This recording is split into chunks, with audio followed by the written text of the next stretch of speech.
Welcome to another edition of Florida Sportsman Action Spotter Podcast. I'm Captain Rick Riles. Hey, this is where we start off in paradise. We're going to make a quick trip out to Costa Rica to my favorite bill fishing destination, Nosara Paradise Rentals, and talk with our man Craig Sutton. Then we'll bring it back to Florida. We'll start out up in the Northeast with Captain David Voorhees, work our way down around the state and out the Panhandle. Hey, listen, it's getting to be that time of year.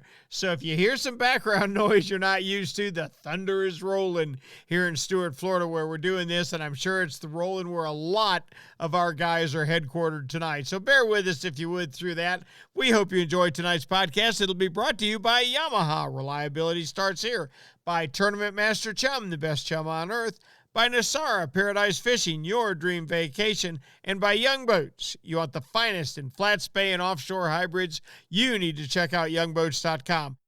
All right, we're going to start out tonight with a trip to Fantasyland. I tell you what, if I couldn't fish in Florida, I know the first place I'd head, Nosara, Costa Rica. That was my dream vacation, and it should be yours too. Check in with the purveyor of great fish in Nosara, Captain Craig Sutton. Craig, are you with us? Yes, sir, Captain Ricky. Have you ever been called a purveyor before? I don't know. I think so, but behind my back. I have to pronounce that very carefully. Tell me what the status is. What are they telling you about when we can reopen and go back to marlin fishing? I was reading just a little bit earlier today. It looks like that June 30th is still the day, so we got one more week. My guys they worked from 7 in the morning to 5 in the afternoon all week long. They asked me if they could go fishing on Saturday, last Saturday. I said, absolutely. They went out there and caught 14 yellowfin tuna and a nice 200-pound blue marlin. How about that? That is fantastic.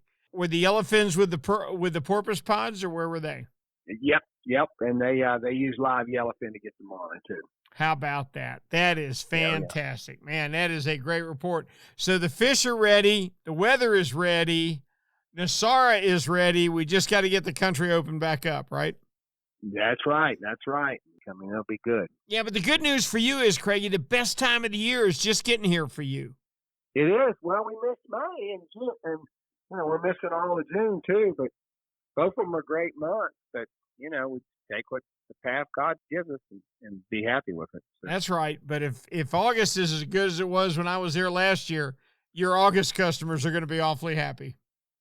Oh, yeah. No, they will. And we're almost 100% booked. I looked at the calendar about an hour ago. We've got a couple slots at the beginning of the month and then a couple at the very end. But it's August, man. A lot of demand for it, and it's a good time.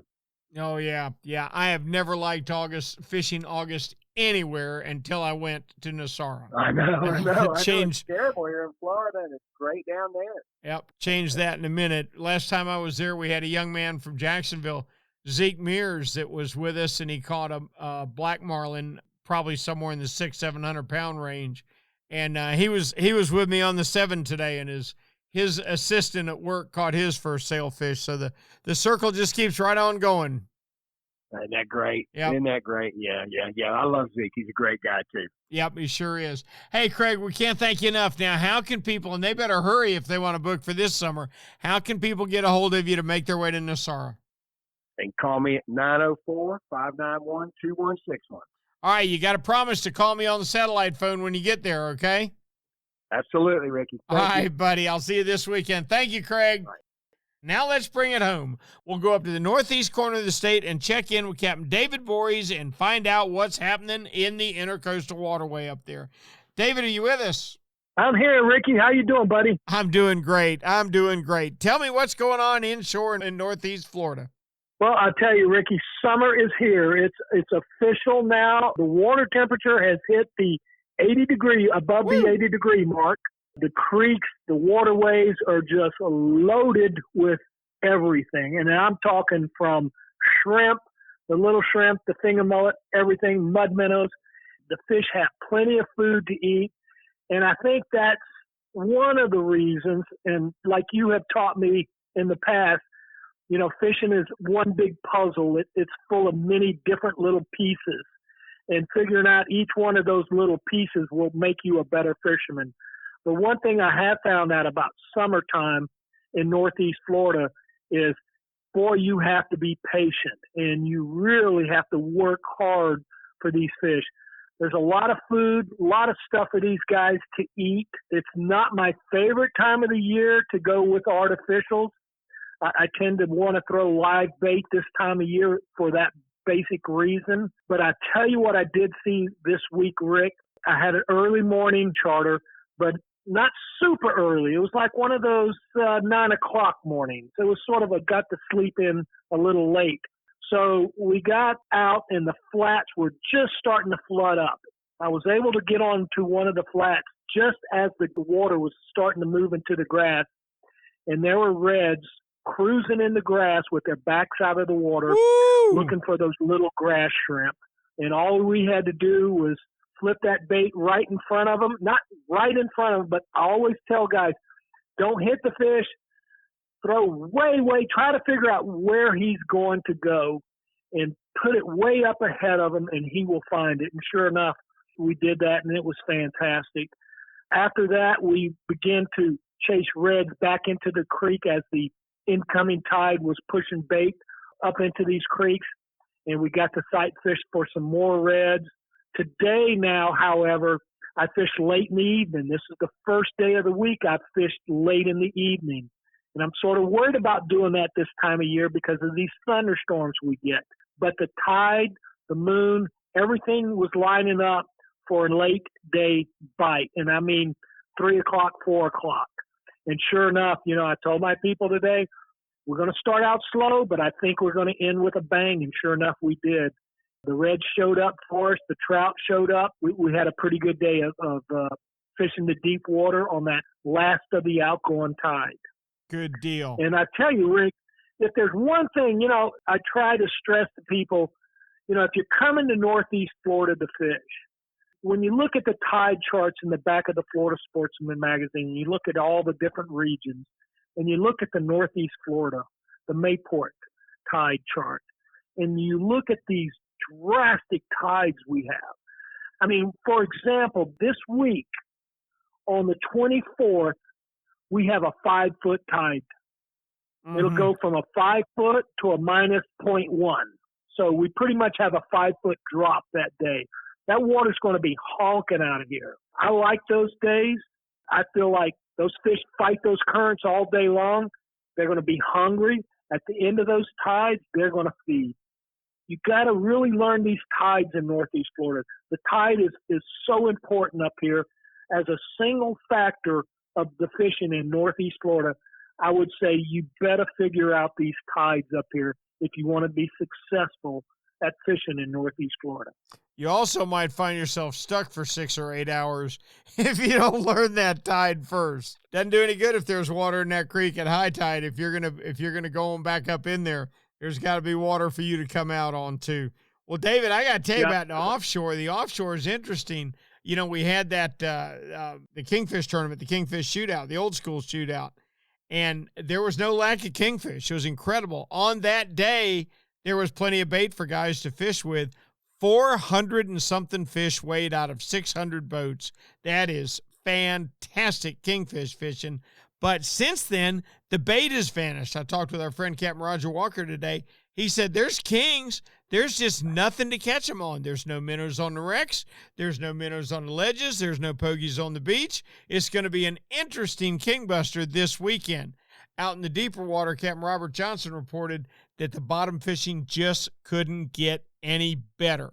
They're getting some gag grouper, which for us is an improvement, but tremendous numbers of mutton snapper and mangrove snapper. The bottom fishing's just absolutely been on fire. Trolling at the ledge, I think, is over. Father's Day pretty well wraps it up for this spring. It was a pretty good spring. It wasn't great, but I think it's over now. It'll all be kingfish and tarpon from now on for the rest of the summer, or else bottom fishing for the guys who want to go further offshore. But, David, that doesn't mean it's not a great time to be fishing in Northeast Florida. If I could come visit you right now, I think I'd book a night trip. You do a lot of night charters this time of year, don't you? I absolutely do. As a matter of fact, I've got one booked for the end of the month, and I'm looking forward to it. And a lot of the guys nowadays that I've been doing this night fishing, under the lights, have decided to go with a 5-weight fly rod. We used to, for the longest time, Rick, saltwater fly rods, they never got anything smaller than a 6-weight. So most of your saltwater guys, they never owned a fly rod smaller than a 6-weight. And the 6-weight was okay, it was great, but it was just too much rod. It was just too much rod for the trout we have here. And when we started going with these 5-weight fly rods, it was basically, Rick, it changed the game. It really, really was much more exciting. Every now and then we'd hook a big trout, and of course he'd take us into the dock and break us off, and we'd be aggravated, but we were like, wow, what a fight. But the 5-weight is the perfect fly rod to fish these trout under the lights at night. From what I hear, it's been on fire. We caught some nice trout again this week. However, I'm not seeing numbers, Rick. Now I go to a spot and I'm happy to get 5 trout, but they've been anywhere from 17 to 20-inch fish. Gotcha. And I fished St. Augustine this week, but it seems like it's been quality but not quantity. Well, we need those small fish because we got to have fish coming up. Captain David, that's a great report. Please tell me we can talk with you next week. Absolutely, Rick. Good talking to you, and I'll see you real soon. Thank you, David. Let's jump down to East Central. Got a funny feeling there's a few fish biting down there. I know who'll know about it. Captain Jim Ross. Jim, how are you?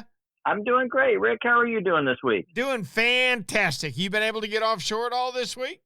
Actually, I have. We had some interesting things happen down here.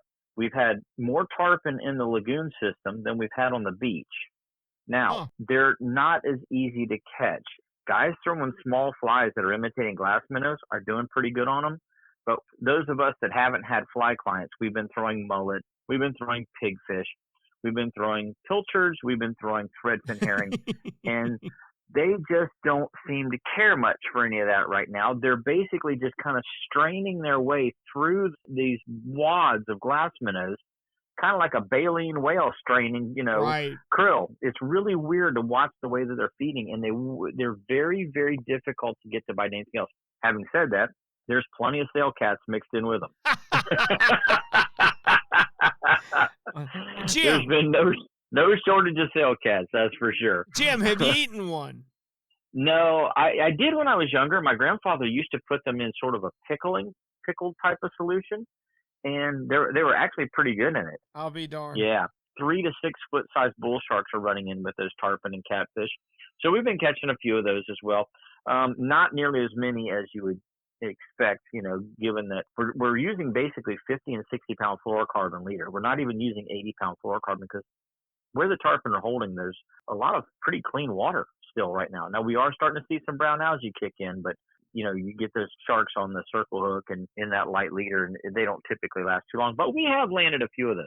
But Gotcha. Swinging back to the near shore and offshore, where we typically are finding our tarpon this time of the year, nothing there. I rode from Melbourne Beach to Port Canaveral on my trip today. I saw one tarpon roll, and that's a 21-mile run looking for them. And that's 21 miles one way. Is there any pogies? There's very, very few pogies. Once again, we've got minnows out there. There's lots of bonitas out there busting on them. We've got a lot of weeds inshore right now.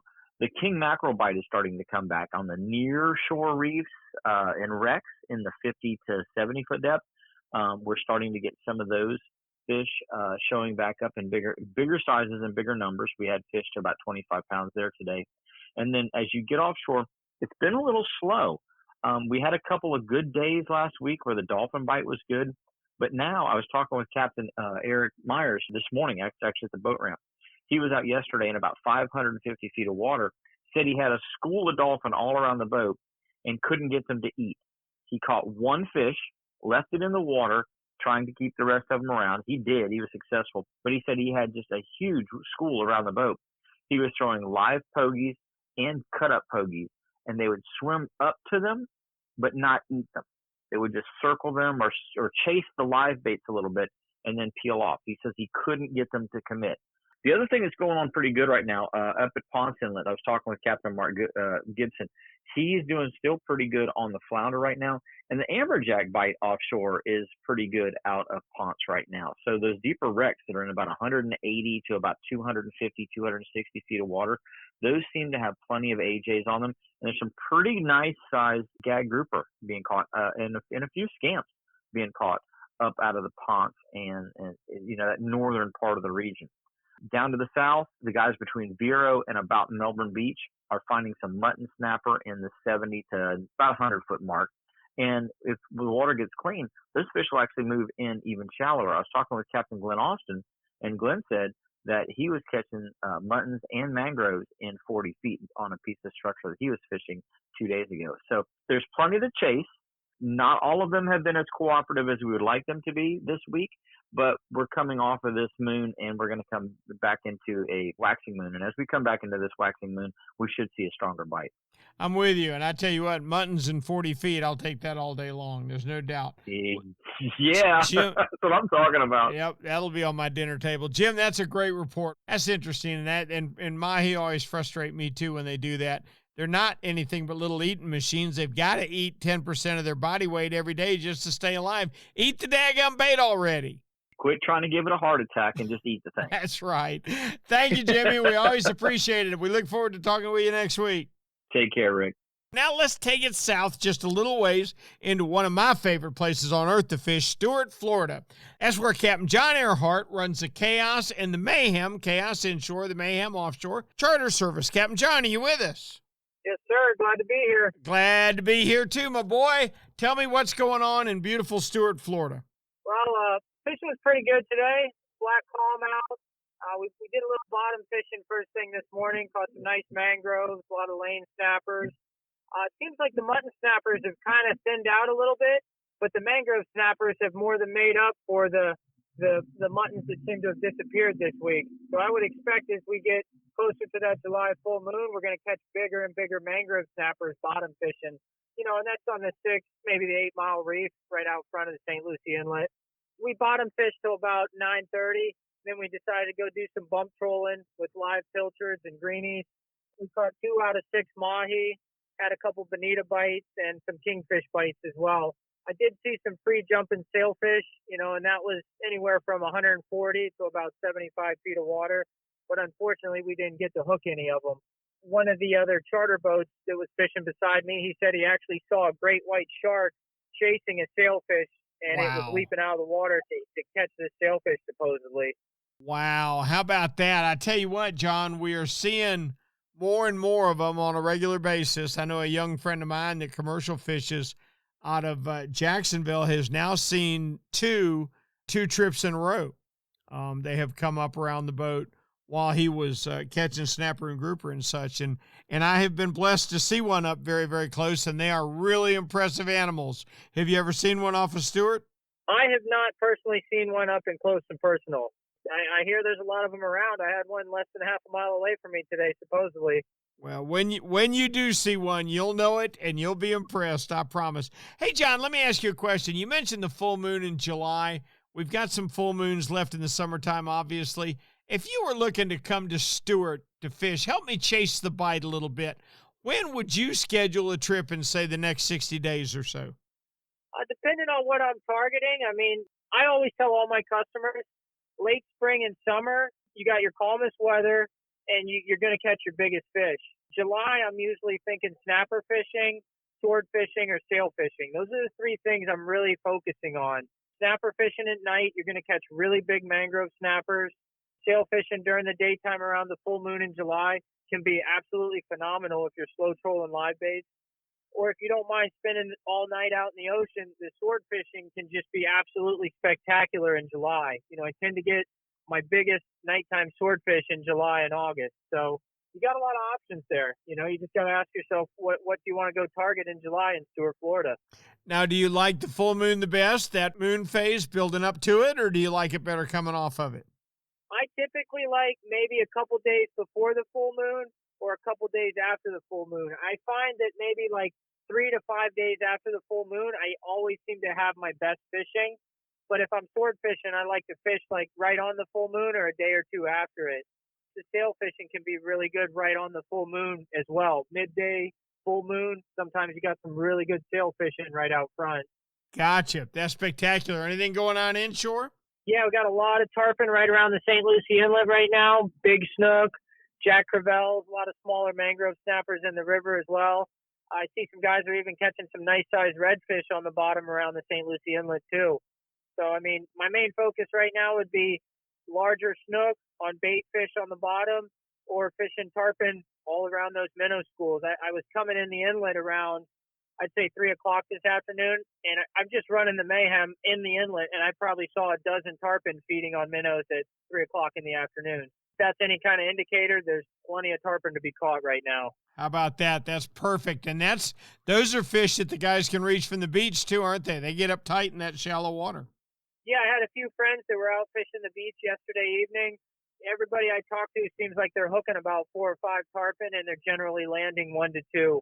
Most of these fish are 60 to 90 pounds right now, but there are a few fish that are going 100, 150 pounds. So make sure you got adequate tackle when you show up to the beach. Otherwise, you might lose all the line on your reel. Worst things could happen. All right, Cap, listen, we appreciate it so much. Please tell me we can check in with you next week. Yep, I look forward to talking to y'all next week. Thank you, John. Now, let's head on down to Miami and check in with the mayor of South Beach, Alan Sherman. Alan, are you with us? I am with you. How are you today, Rick? Doing great, buddy. You keeping them straight down there? Most definitely. I hear you. So this is mid-June, and we're having weather temperatures like mid-August. 91 degrees this afternoon, 96 in my truck. So things are definitely heating up as far as temperatures go. So what happens when that happens is you have to fish early, you have to fish late, and that's when all the action is right now. So starting close to shore, the ocean inlets, the snook fishing's been pretty good in the ocean inlets on the outgoing tides, especially at the latter part of the outgoing tides. And these snook are for catch and release. They're feeding mostly towards the bottom. They're feeding on live pinfish, live threadfin herring. For artificial guys, the flare hawks, the jigs bounced off the bottom are working really good. If that's not something you want to do, you can troll these Rapala CD Magnum lures. They get really deep, and those lures are picking up some fish as well. And it's once again, it's all catch and release.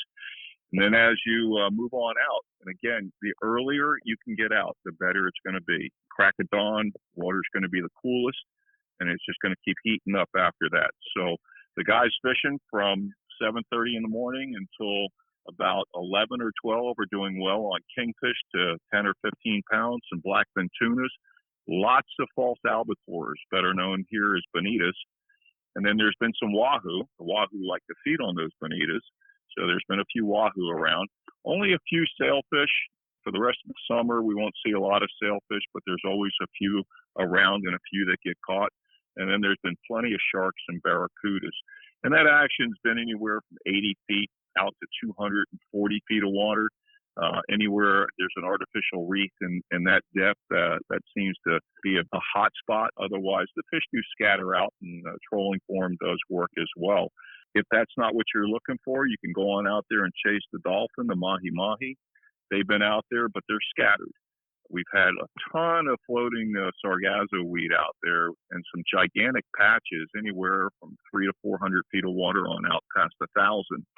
And the crazy thing is there's not a lot of fish on some of the best patches, and you have to cover a lot of water. So what the guys are doing is they're either trolling weedless lures or baits, rigged so that the weeds just kind of go right by it, or they're running and gunning as they look for some kind of action. And the guys that stick with it are catching some dolphin. These fish are mostly schoolies, but there's some big schoolies mixed in. So there's some 10-pound fish, and occasionally a 35 or 40-pounder moves through and takes a bait. Otherwise, the wrecks are producing some muttons and groupers, and those fish are eating live pinfish and live threadfin herring. And then the best bite and the easiest on your body right now is the nighttime snapper fishing on the reefs. Mangrove snappers, mutton snappers, and yellowtail snappers have been biting really good in 40 to 80 feet of water, and those fish are taking chunks of squid and Spanish sardines and fresh ballyhoo. That kind of wraps up the offshore stuff. The bay, this is a good time of the year to target bonefish and permit on the flats. The first of the incoming tide is always the best. Those fish have been mostly in South Biscayne Bay. There's been a few tarpon in the Key Biscayne Channel, and those fish are going for live crabs and live mullet, and a few fish are being caught on soft plastics. Hey, Alan, let me ask you a question. We got a long, hot summer ahead of us. We know that, all right? And people wanting to come look into your crystal ball and say I'm from, God forbid, Minnesota or somewhere, and I want to come down. I want to come down and get in on some great action. What are you looking forward to? When should I come, and what should we target? Easy. I always tell the customers the same thing when they call me like that. You come in the fall, mid-September to late September, October, November. Those are our top months of the year.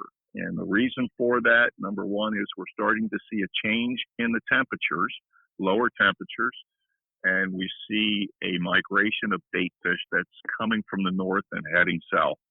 And those bait fish attract every single fish that we're going to catch for the next 3 or 4 months starting in September. Last year, the mutton snapper fishing in very shallow water was phenomenal in September and October. Moving offshore, Spanish mackerel, kingfish, dolphin, tunas, sailfish show up. So there's a lot to target. And then on the inshore side, we see quite a few snook in September and October that we target. And flamingo is red hot during that period of time as well. So for sure, you want to be here those months. That's when we have our best fishing of the year. Thank you so much, Alan. Please tell me we can talk with you next week. Look forward to it, Rick. All right, buddy. Thanks, Alan. Now let's move on down to Paradise, Alamorada, Florida. If there's a better place in Florida, I don't know where it is. And if there's a better fisherman there than Nick Stanzik, well, there's just not. Take my word for it. Let's check in with Captain Nick. Nick, how are you? I'm doing good. How are you? Good, good. Are we back sword fishing? We're back. It was a tough week, though. I fished 4 trips, so we only got 1 fish. So after last week's top bite, it slowed down drastically this past week. Nick, have you got to handle it all on what makes them bite and what shuts them down? It's tough to figure, being in the right spot at the right time is a big key. Yeah. We just haven't had a big body of fish here. There's been a few being caught, but there's a lot of boats fishing and 1 or 2 caught here and there the last few days. So I'm hoping it turns back on here maybe as we approach this next moon. Okay, so you like the building moon? You like the full moon? Well, I've had some great days on a new moon, but since it was pretty slow the past few days, I'm going to put the money on that. Hopefully this new moon. I'm just trying to stay positive, but hopefully, as we come up here, as it starts getting a little bit bigger, hopefully they turn back on. I see. So tell me what else you guys are catching. Today was the first day. I didn't fish today, but I did see quite a few mahi on the dock. It was a really tough week on the mahi. Only about half the boats were getting and half weren't. Today, most of the boats had, I'd say, 20 fish on average. Mostly schools, but a few gaffers. Some blackfin tunas on a hump on the jigs. We caught some really big almaco jacks, almost 35 pounds, where most people think they're amberjacks. Yeah, they're a little bit shorter and taller than the amberjacks, aren't they? Yeah, they're a little bit wider, like you said, shorter, and they got those longer, dorsal fins. Right. Okay. You heard anything from inshore? Yeah, there's actually been a pretty good snook bite. My brother last week, he had 8 snook one day, and big for us. He had fish that were 34 to 38 inches, which we don't see many of that size here. Most of our snook are, 15 to 28 inches, I would say. So he had a handful of really big ones one day, and then a few other guys have some decent fish and quite a few sea trout too. Captain Charles Hertel, I saw he had a bunch of sea trout today, and a few redfish a trip earlier last week too. Gotcha. Okay. Hey, Nick, do me a favor. There's a lot of people up north that want to come to Florida, and they put off their vacation. What time do you recommend? What would you recommend guys target if they're coming to Florida this summer to fish with you? We used to catch a lot of big dolphin early in the season, April, May, but the last few years I've caught my biggest fish in July and August, even into September. So, a lot of times people are like, oh, you're not really doing that good on dolphin in August, September, but I have caught some of my biggest bulls and, nice quality size fish later in the season the last few years compared to early. So, some people are kind of giving up on them by then, don't realize it can be that good. But, if you're coming down here and fishing and it's August or September, you still got a really good chance of dolphin. That's fantastic. I tell you what, we had one last week that was like 36, 37, and I'm not sure God built a better animal than that. That's just such a great fish. Yeah, that's a nice one too. I have not even caught a gaffer yet this year myself. So it's the last few months. I'm kind of sad to say that, but there's a few being caught, and hopefully, hopefully it'll just be a later season on a better sized fish. Yeah, sounds like it has been the last few years. That's good. All right, buddy. I appreciate the heck out of it. Please tell me we can talk with you next week. Yep, give me a call. We'll be here. I'll look forward to it. Thank you, Nick. All right, we're going to start swinging around the state a little bit, and we are going to check in with Steve Dahl and find out what's going on in all 10,000 of the islands. Steve, are you with us? I am. Let's talk about Nick. What's a slump for Nick? What did he get, 5 today? No, Nick's caught 1 in the last 4 days now. That's a slump for Nick. Well, that's the apocalypse is upon us. That could be. Tell me what's going on in 10,000 islands. Real good, actually. We've been kind of talking the last few weeks about the rain somewhat getting under control and not being the early morning rains and the sustained rains throughout the day.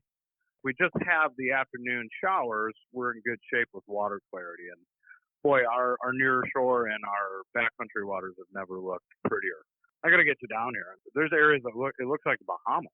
And it's slightly altering the way we fish, to be honest with you. I mean, the fish on bright sunny days, gin clear water, you can struggle a little bit if you're not fishing from the right way. And early morning hours has really been get the extra cup of coffee because you're going to need to hit it pretty early if you're going to be kind of fishing the inshore stuff. But it's well worth it because the topwater bite's been fantastic. Redfish, snook, and trout are all kind of using sandbars, the beaches. There's tons of bait around. So they're just kind of following the bait around and, these little outside points and shoals, all that stuff under at first light for probably about an hour and a half maybe is pretty good. And those fish will pull away from the bank then, and then they're going to try to find some cover. If you're committed to kind of making that early morning run, it's pretty good. We haven't really had the high winds either, which is kind of allowing us to expand a little bit, make a little bit longer runs deeper into Everglades National Park, and even, doing some stuff offshore and even in, near shore, if you will, near shore wrecks and reefs. So backcountry doing good. Now, Steve, do you do any night fishing at all? I don't do it myself from a charter standpoint, but I'll jump on, when we get a real good moon phase, especially the full moon, which is coming up in 2 weeks. We're just now passing the new moon, the dark moon. It's been a couple days, but on those full moons, I love to get out and do some nighttime snapper fishing. Well, my favorite thing to do kind of on the near shore and offshore waters, but I like that night experience. That always seems to be really good. We get some big mangs fairly close to shore. We don't have to make long runs, which is advantageous in the evening. But I do a lot, especially starting about now. We're kind of getting in those dog days of summer. I like that dusk to sundown trip. Mm-hmm. I really do. And I book a lot of early morning trips, take a siesta back at your house or your hotel, and then I'll go have some dinner, relax, and then we're going to go back out around dusk and then go fish a lot of dock lights for snook. That ain't bad. No, it's really not. And it kind of saves on the commute for everybody. So there's not a lot of hazards. There's plenty of boat ramps within the urban areas of our region, the 10,000 islands, mainly Marco Islanders. And that's kind of where we're doing a lot of it. And I think the nighttime bite, there's a break-in period, I think, even if you've done this for a long time or it's not your first time fishing in, after dark, but your senses take over. Your eyes adjust. You hear every single thing in the water more so than you ever would. And obviously, once your vision and your eyes get acclimated to the evening hours, it's just a whole different ballgame. One of the things I like about this time of year is we generally do have, throughout the state, we have those strong thunderstorms in the afternoon almost daily. Well, all that water gets cooled down significantly. Boy, that just kind of, it's like pouring Gatorade in the water for them. I like it. That's a good analogy. No, it really is. It kind of gets their electrolytes. I don't know what the effect is, but I think it just cools the water off enough to kind of get their metabolism charged up. and getting ready to feed. That also opens up a ton of opportunity. If you're working during the week, you can get out of work at 4 or 5 o'clock. Sun's not setting until 8:45 these days, and you might have an opportunity to get out for a couple hours in the evening and take advantage of some of those sight fishing opportunities. Great advice, and I couldn't agree with you more. Give me the first 30 minutes of daylight and the last 30 minutes. You can have the rest of the day. I appreciate the heck out of it. Steve, that's a great report, and we look forward to talking with you next week, if that's okay. Sounds good, Rick. Thanks, buddy. Good luck to you. So let's swing around a little bit more to the southwest and check in with Snook Stamp Charters and our buddy Captain Greg Stamper. Greg, are you with us? I'm with you. Hey, buddy. Good to hear from you. What's going on in southwest Florida? Well, I can tell you this entire week I've basically been doing nothing but catching juvenile tarpon really early in the morning. Those fish have been fired up. They're eating everything from pinfish to whitebait to artificial. We even did it on fly a couple times this week, and it's been very good. We've probably put up maybe 30 or 40 fish in the air, and we've probably caught about half of them because, you know, if you don't bow to the king, then it doesn't work. Yep. Yep. The hook comes flying back at you sometimes, doesn't it? It does. Actually, I got hooked this week. Haven't been hooked in a long time, Rick. When was the last time you got hooked? You know what? It's been a while, and I hope I can still say that after tomorrow's trip. I hope it stays a while. Hey, I got a quick story for you. Talking about tarpon. We get some jumbo tarpon up in Northeast Florida, and the man that taught me what little bit I know about fishing in the charter business and such got into this thing where they were catching big amberjack on 16-foot Calcutta cane poles. Okay, with just regular wire, you know, like a regular hard wire for a line, hooking a grunt and feeding them. Well, they decided that they thought doing a tarpon would be a good idea. That's not a good idea. So they had watched the videos with the tuna fishermen up north where they put two fishermen together and they pull these big tuna over the side, right? Well, they figured that's a great way to do a tarpon. So back then we used to fish with great big old heavy treble hooks, and we'd put them in the back of a trout or something. And they put that trout out with the two of them standing there with their wound together cable. And the tarpon came up and chased the trout, and he finally ate it. And Fred said, "You ready?" And his buddy said, "Yeah." And he said, "All right, 1, 2, 3, hit him." And they hit him, and the fish jumped through the hook. It shot between them and took out the windshield on the boat. And the owner of the boat said, "We ain't going to try that again." No. That's crazy. You're talking about that. I talked to somebody today about when I was a kid, we used to swish the bridges. Oh, yeah. You know what I'm talking about? Sure I do. Yeah. Yeah, we used to tie just a bungee cord with a big shock cord type of thing on a 100-pound leader and drag around a little tiny copper pipe and catch snook off the bridges. Right. I don't think people do that anymore. No, I don't either. And it's interesting because I would think that it's probably still effective, Greg, wouldn't you? Yeah, but there's a lot more people on these bridges these days, Rick, and I don't know if you'd make too many friends. No, you wouldn't be popular at all. So it's been tarpon early and late, huh? Tarpon early in the morning, juvenile tarpon. The bite catches for us in the back bays has been snook and redfish. The red fishing hasn't been as good as it has been, but I got to tell you, the guys who have been offshore, and I'm talking offshore, Rick, 130, 140 feet, have absolutely destroyed gag grouper and the red snapper this week. I don't know how big your red snapper have been. I know you don't get much time on them, but I saw a 27-pounder and a 34-pounder this week come in, and I've seen gag grouper that were just ridiculous. Greg, I've never caught a 34. I can tell you that much. Me too, buddy. I've caught 3 or 4 that broke the 30 mark, but I've never hit a 34. That's a big one. I saw one get shot by a diver one time that was 38, but I got to tell you, anytime they get over 25, that's a true monster.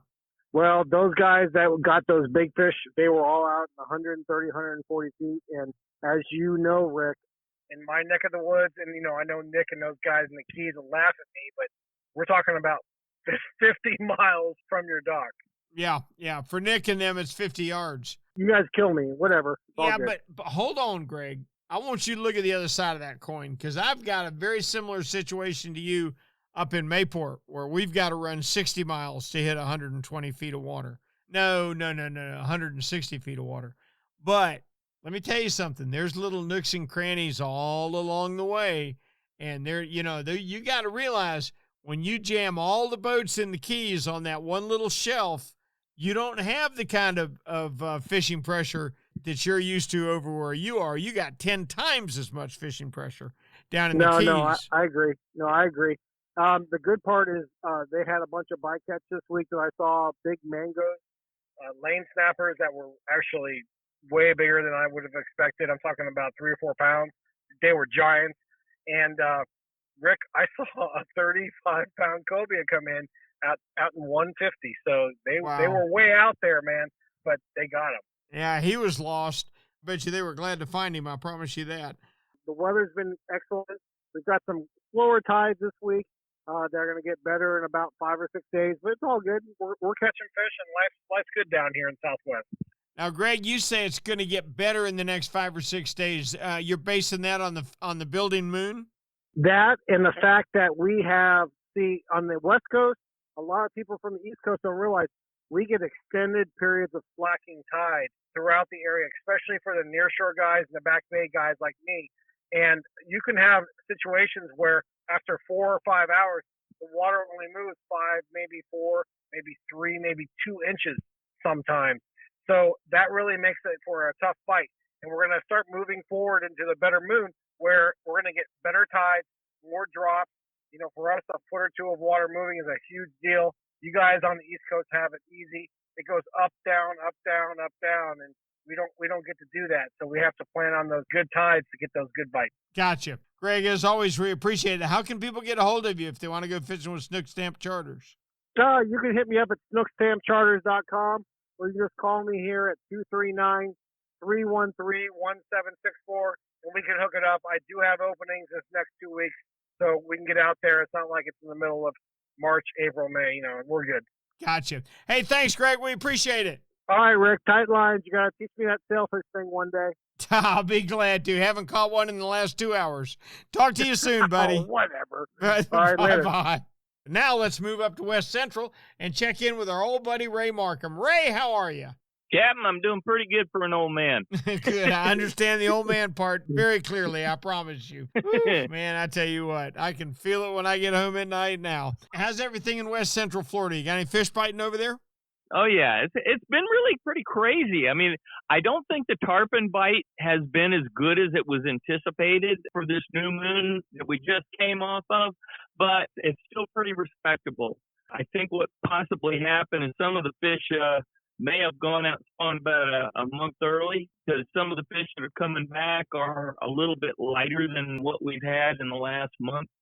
So I think it's probably what happened, and probably in the next, I would guess in the next week or so, you'll probably see even more fish than what we're seeing right now. Other than that, I mean, the guys that are fishing offshore, and I'm talking well offshore, 100 plus feet of water. I mean, from here off of Pinellas, you're looking at least 30 miles.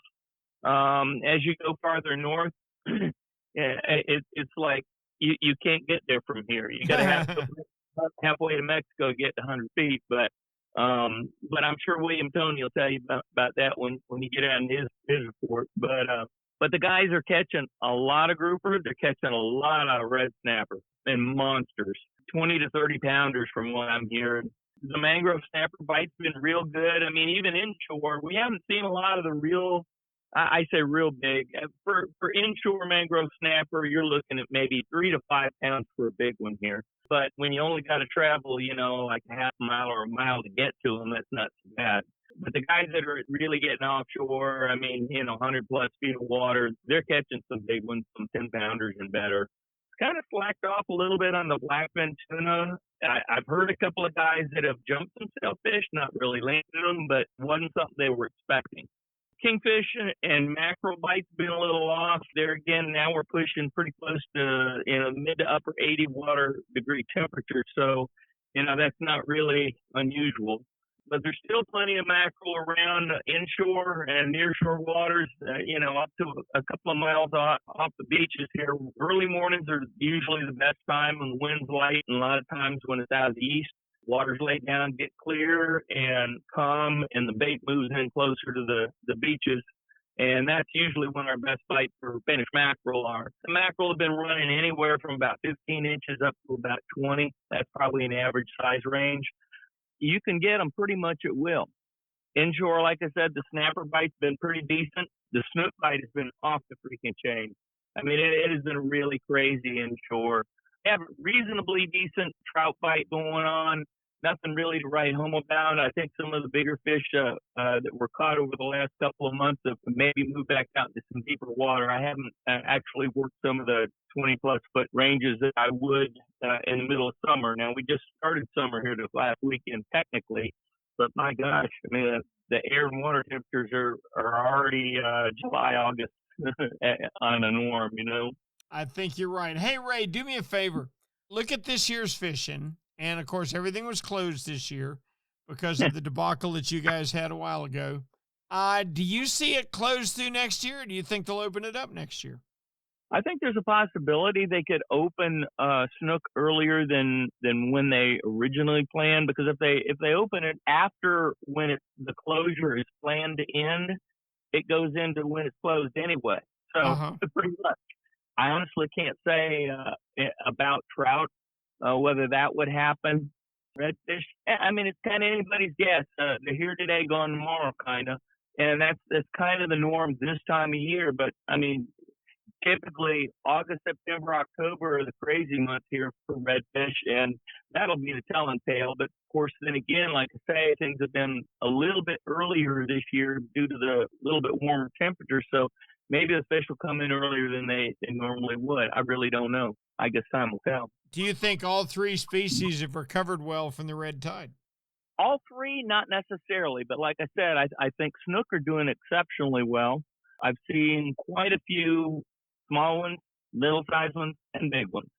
So when you see just one bunch of fish that are all the same size, something's not right, you know? Mm-hmm. But I'm seeing a lot of a variety of sizes, which is a really good thing. That is a great thing. Yeah. So, I mean, I'm not seeing as many flounder as I should be seeing right now. But there again, I think our seasons are a little bit messed up with the warmer temperatures. I've got bad news for you on that front. The flounder that you were seeing made it to my dock and then no further. Okay, they're gone now, Ray. They're not coming back. To like it.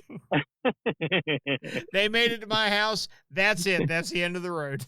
I can't say I blame you, but I'm sure there was a little uptick in some fish frying batter here up in the Jacksonville area. That could be. You can see it on my waist. Thank you so much, Captain Ray. We always appreciate it. We look forward to talking with you next week. Yeah, buddy. Bye-bye. Our thanks to Captain Ray Markham for a great report. Ray, along with all of our action spotters, is brought to you each and every week by Yamaha. Reliability starts here. By Tournament Master Chum, the best chum on earth. By Nosara Paradise Fishing, your dream vacation. And by Young Boats. You want the finest in flat, spay, and offshore hybrid boats? You need to check out youngboats.com.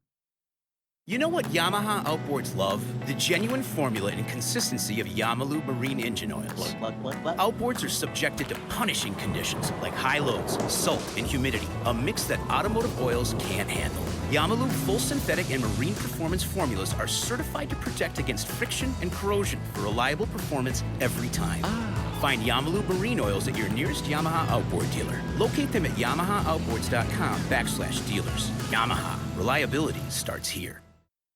Hey, Raj, being consistent is a mark of a quality product. If you've been Florida's #1 chum for over 10 years, there's got to be a reason. For 10 years, Tournament Master Chum has lived up to its name. That's why more tournament pros insist on Tournament Master than any other chum. It's the only chum with menhaden milk mixed right in. That means it gets the scent out faster and deeper than any other brand of chum. It comes in a grind size for every species from kingfish to catching bait. Your fishing time is way too precious to you second-rate chum. Bring the action to you by insisting on Tournament Master Chum. It's worth every penny. When you're ready for the finest in custom-made flat spay or inshore-offshore hybrids, you are ready to meet the Young family in Inglis, Florida. For over 21 years, the Young family has built custom boats one at a time for every type of fishing. Nothing can sneak up on a flat quite like the Gulf Shore flats boats, and I've never fished a better hybrid than the Young 24s and 27s. Rob Young is a naval architect who takes tremendous pride in each and every build for each and every customer that wants their boat custom built exactly the way they want it. Is it time for you to move up? Are you ready to own the finest boat built? Then you need to visit the Young Boat Facility in Inglis, Florida, or check them out online at youngboats.com. Let's move up to the gorgeous city of Homosassa, Florida, where we have the mayor himself, Captain William Toney. Mr. Mayor, are you with us? I'm right here. I'm sitting here looking at Monkey Island. They look pretty content. You know, a good sea breeze on them. I bet earlier they were wishing they had a little AC unit there in their house. You got monkeys on Monkey Island? We got monkeys on Monkey Island. We call that monkey Alcatraz. You know, a long time ago, they got put there for being bad. So, you know, we just have them on there, and they're a good tourist attraction. But they're good monkeys now. You know, they've done their time, and they like the island, get fed well. I mean, pretty much they live the life of luxury. Yep, we had that in Jacksonville with goats. We had, supposedly the old story was that when they were mothballing the fleet after World War II, as they took one of the ships up the river to take it to mothball, that they had goats on the ship that they had used as a food source for the sailors. Well, they couldn't kill the goats. They couldn't get rid of them. They dumped them on this island. Well, I had always been told there were goats there, and I'm like, oh, sure, from World War II, there's goats there. And, William, I pulled up there one night, and here's 8 goats standing on the beach. I couldn't believe it. Oh, that's cool. Yep, that was cool. Yeah. Tell me about the fishing in Homosassa. All right, what it's been like. You know, we were, of course, getting into our hot part of summer. You know, the old song, Harder Than the 4th of July, and that's coming up. But for inshore action, the best bite's been for redfish, and they've been biting live shrimp or pinfish. And you want to look at your key. The key that you're going to fish is at a hard edge where the mangroves are so tight in the needle grass to where it doesn't seem like fish could move into the interior. And then the other idea is if you were fishing a key that the water is flowing through it on a high tide, it could be 4 foot to 5 foot deep flowing through those keys. So if you do have one where the water is flowing through it, you need to pitch your baits up under that edge, up into the shade. That's where your fish are going to be laying. It's going to be redfish and snook up under that edge. And then on the hard keys where the mangroves are shorter and the edges are harder, you need to get your bait as close as you can to the edge because that's where they will lay, right on that hard part of the high part of the tide. So when you got one that looks like fish can swim into the interior, put your bait up in there in the shadow. If you got a hard edge type of key, put it right up on the edge. Now for your trout, you need to look at that deeper water from 8 to 10 feet, Marilure Little Johns and watermelon red flake, and also DOA and the glow cow shad, fishing it deep near the bottom. Mixed in with them is a lot of big black sea bass, catching a few bluefish and Spanish mackerel. So good action out there on that outgoing tide. Go deep. Now, William, you mentioned good sea bass. Are you getting legal sea bass? Yep. 10 inches is our size limit here on the Gulf side. You know, today up to 12, 13 inches, which are good ones for us. And I've always told folks, if we get one that's 10.5 inches, like, oh, it's too little, throw them back. But I'm like, well, if you'd like to keep a few, you got to start somewhere. So, you know, so if you'd like to keep a couple, start with that one and then work around. And what you'll find those sea bass on, if you're out there in 8 to 10 foot of water on a clear day, it's little hard patches. You'll see basket sponges and black sponges and also little pieces of brain coral. The bottom will kind of look yellow. And those hard patches, it doesn't necessarily have to be a high rock, will hold the best sea bass congregation. And it could be a little spot. There could be 2 or 3 keepers on there and probably 20 that are sublegal. But that's where you'll get your bigger ones. And there's a lot of spots like that in that deeper water between Homosassa and Chris River out at 8 and 10 foot. William Toney, I will eat me a piece of fried sea bass. Oh, yeah. Well, that's our shore lunch tomorrow at the Atlanta Fishing Club. Today, between 3 guides, we harvested about 12 or 13. So we decided to take that meat to the side, and we're going to cook that on a shore lunch on an island tomorrow. I like that. I like that a lot. I surely do. What have you heard from the deep water? Anything offshore? Offshore, still working on the red snapper. Captain Clay Scheidler, I saw a post of him on Facebook out to the Florida middle grounds. They had snowy grouper. Wow. Which, that's crazy out there far. But, you can see the picture and the fish's eyes. They, of course, are very deep water. So, they're out there in Florida middle grounds, which is basically about 90 miles west of us here in Citrus County. So snowy grouper way out there, but the gag grouper bite and the American red grouper at about 60 feet, using live pinfish and sardines, getting a few nice mangrove snappers mixed in there with them too. Perfect report. I can't wait, Cam William. I will see you on July the 2nd, and there will be some scallops in trouble. Absolutely. We're going to go get them, and we're going to have a good time. And you know what? When we're done, we're going to go hike on Monkey Island. Come on. All right, buddy. I'll see you in 2 weeks. Thank you, William. Hey, listen, if you had some background noise, we apologize for that. There are raging thunderstorms. Let's move on up around the corner a little bit and check in with Captain Kevin Lanier from KC Sport Fishing Adventures. Kevin, how we doing? Hey, Captain Rick, we're doing great. Absolutely fantastic today. You like red snapper season, don't you? Oh my gosh, it's unbelievable. I tell you what, we've had so much fun in the month of June, I can't even tell you. It should be illegal. Yep. You sound like me on a sailfish bite. That is fantastic. Get any monsters this week? Oh my gosh, let me tell you what happened to us today. We went out, we took 3 guys that had some fishing experience. Captain Rick, we caught the biggest gag grouper we've ever caught. What? It weighed 45.8 pounds, 46 pounds. We took 100 pounds of grouper and 6 fish to the fish cleaners today. We got another 21-pound gag. We got a 15.8-pound red. We got another 15-pound gag.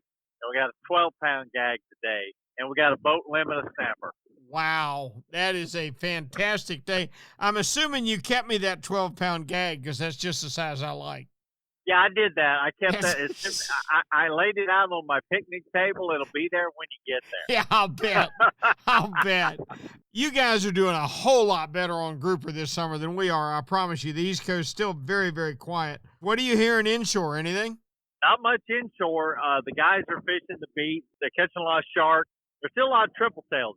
But I tell you what, offshore is unbelievable. There have been 4 fish caught out of Mexico Beach that weigh over 40 pounds.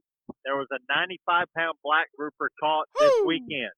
It's unbelievable. The grouper fishing is unbelievable. The red snapper bite slowed down for a couple of days, and when I mean slowed down, it took us 6 hours to get them instead of 4 hours to get them. Today we got a boat limit of red snapper and all those grouper in 3 hours. We made 2 drifts. Man, oh man, oh man. What a easy job for a charter boat captain. What a great time for a fisherman. Well, Captain Rick, it makes us appreciate those hard days when we have days like this. As well as I do, if you're a fisherman, every once in a while you get those days that make you humble. Oh, you can't do anything about them. Yeah, it brings you back down to earth. Hey, but I want to tell all the guys that are listening, go to my Facebook page, KC Sport Fishing, or my Instagram, and look at the pictures of those grouper we caught today. Unbelievable. That guy today, it was all I could do to pick up. That's fantastic. What a great fish that is. I've never caught a bigger gag. I can't talk. That is a dandy. All right, Cap. Listen, we really appreciate it so much, Kevin. Please tell me we can talk with you next week. I will look forward to talking to you guys next week, giving you more red snapper stories and even the grouper. Sounds like you won't be getting a lot of sleep tonight. Get in out of the weather, son, and go get them tomorrow. All right. Thank you, Cap. Talk to all you guys later. Thanks, Kevin. Let's swing on out. We can't leave Florida till we go through the Panhandle. We'll stop in Lower Alabama and check in with Captain Tyler Massey. Tyler, are you with us? I'm here, Rick. How y'all doing? We're doing outstanding. This storm that's raining on me, is it raining all the way over there in Pensacola? Yeah, it's got us wrapped up, too. We had to cancel our afternoon trip today, but we got the morning squeaked in there, then it started raining on us. So probably a little bit more rain the next couple of days, but other than that, we're looking good for the rest of the week. Gotcha. All right, how's the fishing been for you? Oh, fishing's been great. You know, we've got a red snapper season here as well, and we're catching those every day. A lot of the public wrecks are getting picked over a little bit, but the smaller stuff, live bottom areas, we're fishing a lot of that, and we're still producing some nice fish and limits every day. So that's been doing good for us. And then also we got the vermilion snapper bite has been out of control for some reason. There's lots of nice fish on the bigger public wrecks, and that's a good addition to go when you're out there bottom fishing. So we've been doing a lot of that too. Yeah, I got to tell you, vermilions are funny to me, Tyler. Obviously, if you're as old as I am, you can remember when we crashed red snapper, and there almost were none, and now they've come back in such monstrous abundance. But vermilions, they just kind of keep plodding along. You know, we have some good years and some that aren't really so good, but gosh, they seem to stay in pretty strong numbers, don't they? Yeah, we really do see great numbers here up in the Panhandle and the northern Gulf. And like you said, we think there's got to be a time where these things are going to slow down, but man, they rebound every year. I guess they just so many more of them out there than there are everything else. Really, it seems like to me. Yeah. Have you heard anything on the pelagics from way off in the deep water? Yeah. There was a billfish tournament out of Destin this weekend. Lots of blue marlins caught. That's fishing more around the little rig in the Gulf, and but there was some nice tunas, wahoos caught all open water trolling on a rip to the southwest of us. So that's been good. There was big tunas, lots of wahoo action. A lot of offshore charters are catching nice wahoo, just high speed trolling between spots. So that's been something that's been a good bonus for those guys. Outstanding. Anything on the inshore scene? Yeah, we also had a tournament this weekend, inshore slam tournament, part of a rodeo that we had in Pensacola. A lot of participation there. The guy said that the flounder bite was a little slow. There was good numbers of redfish, and the speckled trout bite was also a little slow for guys this past weekend. It's just getting to that time of year, like we talked about. It's getting hot, getting a little bit tougher to catch them. Like we talked about before, try nighttime stuff or early morning, late afternoon type stuff for the speckled trout still.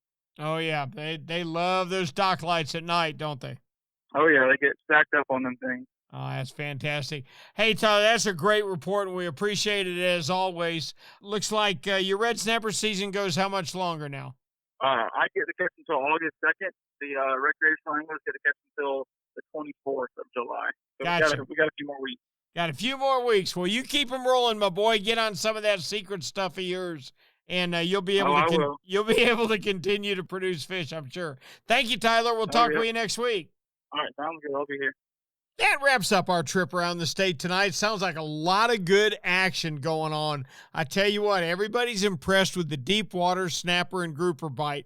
Sounds like the mahi have been a little slow. The sailfish haven't been so hot, but lots and lots of tarpon, particularly down in the southwest part of the state. You come up to West Central, that's where Ray Markham said that the fish have rebounded very well from the red tide that they had to battle not too long ago, and he looks for a lot of their fish to open up next year. We'll see. Boy, I tell you what, we didn't have anybody more excited than Kevin Lanier. Caught the biggest grouper he's ever caught, biggest skag grouper he's ever caught, and is catching red snapper over 30 pounds. That's amazing.